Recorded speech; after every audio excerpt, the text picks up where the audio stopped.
Presentation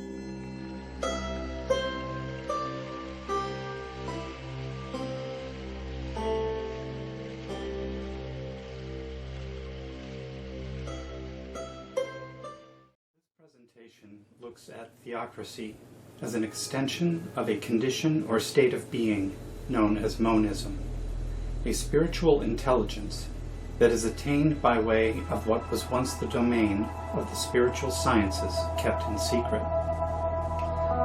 This, by good reason, has guarded the secret doctrine, as is now revealed in our times, as the unfolding evolution of soul consciousness into the here and now. The age of light is descending, and the inner being is awakening, a becoming of being itself.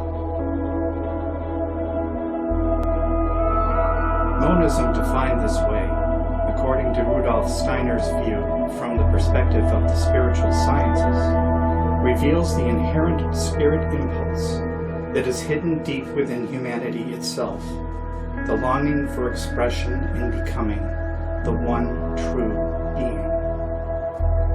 That human freedom is found within the inner temple of the soul is power itself, and mastery of this self is still the inner work of the modern nation.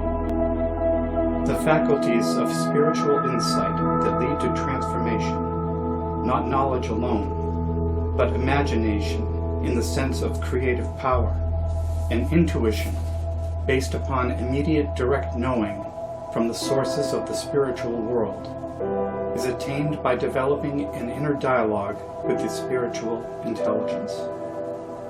A dialogue nurtured and maintained throughout meditation, the doorway to stillness of the mind is gradually opened. Our power of thought, thinking itself, the most powerful unseen forces of change that shape our existence, is reflected back upon us of our own making. This spirit impulse of divine inspiration to act according to the will of being itself, as the source of spiritual intelligence, comes through us as an act of creation. This faculty of spiritual insight Rudolf Steiner calls intuitive thinking.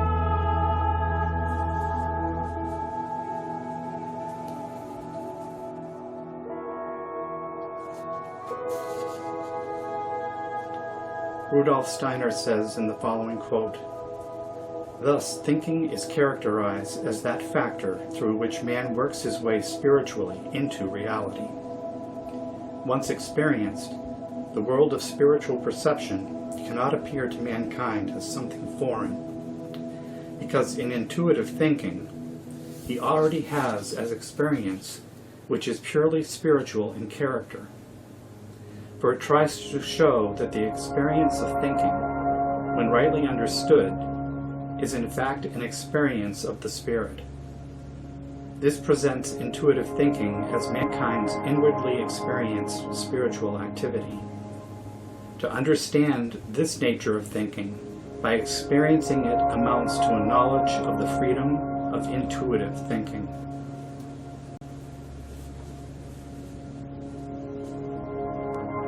As far as theocracy and monism, Steiner's conclusions from extensive research and experimentation in the spiritual sciences provocatively reveals astonishing potential for true spiritual knowledge and complete transformation of the human spirit. Embedded within the nature of mankind itself, at the very heart of the human spirit, this divine seed within, carefully and purposefully cultivated and nurtured within the soul of mankind, regenerates within a new spiritual being, the human spirit.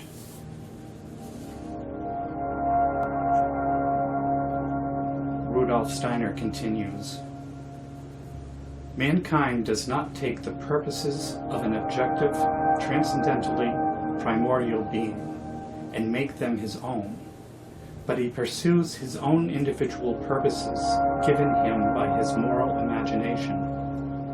The ideas that realize itself in action is detached by mankind from the unitary world of ideas and made the basis of his will.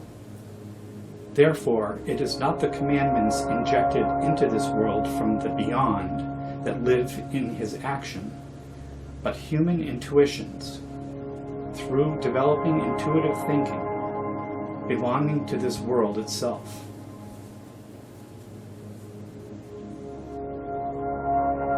Monism knows no such world dictator who sets our aims and directs our actions from outside.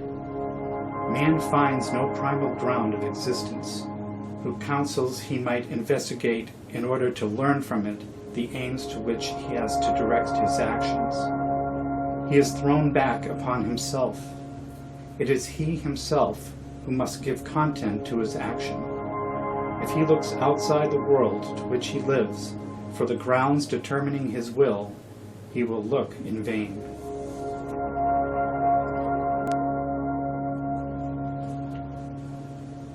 Monism herein describes, synthesizes the world of the senses with true understanding of our nature as spiritual beings, and as our great potential as a new being of spiritual ascension. To this end, monism no longer recognizes an external source of authority, out there, because it is not found there, nor its authenticity. Our identity as defined by the physical world of existence is limited only by our own creative power.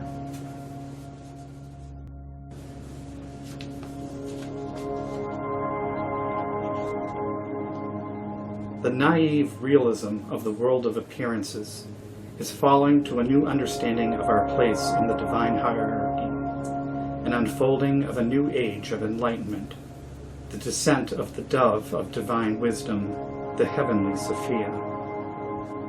The dawn of the new age no longer seeks authority in an external source that no longer resides there.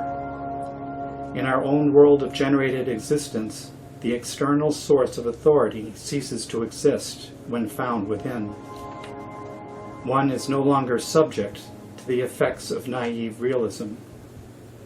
What we respond to influences the outcome.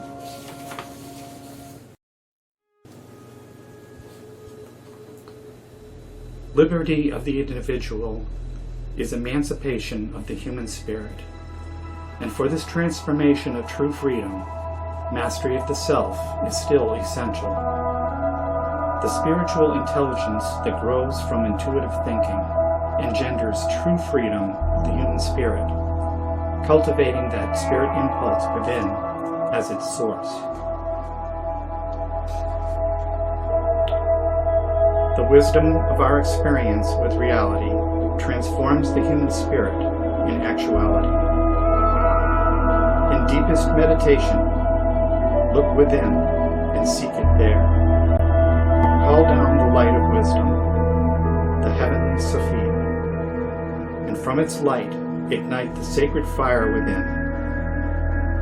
There begins regenesis of the human spirit.